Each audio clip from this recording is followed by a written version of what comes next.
tactic of road safety ads is to focus on the consequences. Do the wrong thing, you'll pay the price. Here's an ad that caused a lot of fuss when it ran in Victoria. When I was in prison, I got slashed in the face. My ears cut off. I had a claw hammer put through my brain just here. Cutthroat razors. Here. 8.5-inch butcher's knife there. Ice pick there. Ice pick up the back there.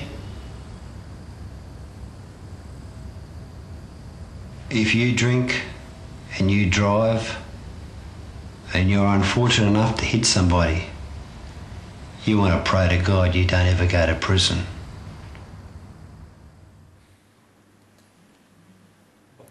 All right, Todd, is the fear of getting caught bigger than the fear of dying? Well, research now shows that the fear of dying is very low on the kind of motivational things for road safety.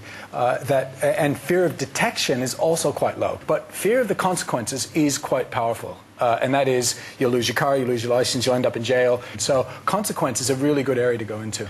The other thing this ad does, of course, we've talked before, the first hurdle you've got to jump is actually getting people to watch. And over time, this style of advertising, the remote control does get used because you know what's going to come. So I think this did have a fantastic immediate arresting impact. Hang on a second. Yeah, what's this guy selling? Yeah, that's right. I'm going to buy whatever Chopper sells me or he'll kill me. That's right. That's right. Chopper Read was not the first choice of the agency behind it. They approached Charles Manson to appear in it, but started getting disturbing letters from Manson's supporters and changed their minds. Who knew he hung with a bad crowd? Probably the most interesting road safety ad of recent times is this New South Wales one.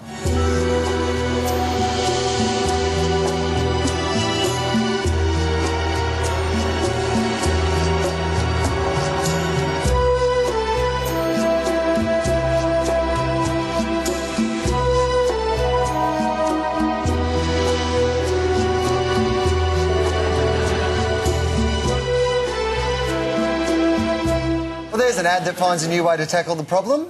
Dan, what's the strategy going on here? Look, I love this ad. I mean, clearly they're targeting young guys, and the problem is you can't shock young guys because they think they're bulletproof. And, you know, when you're a young guy and you're out with a group of guys and the driver's speeding, the one thing you can't say is slow down. If you tell the guy to slow down, you might as well pull on a skirt and criticise the condition of his fingernails. What this does is it gives young guys a way to say slow down without losing face. So it redirects peer pressure. I think it's great. Again, this is a great example of what great advertisers are in this space. I mean, if you think that you turn up with a script and what we're going to do is we're going to run a campaign about speeding and we're going to relate it to, you know, the size of the driver's appendage, to actually buy that and do that, that's a fantastic thing for them to have done. It's a big call, though. Yeah. I want it to work. I'm not certain how it'll go in the long term because, you know, most people know for young people speeding is about their identity. Speeding's a good thing. It's a skill.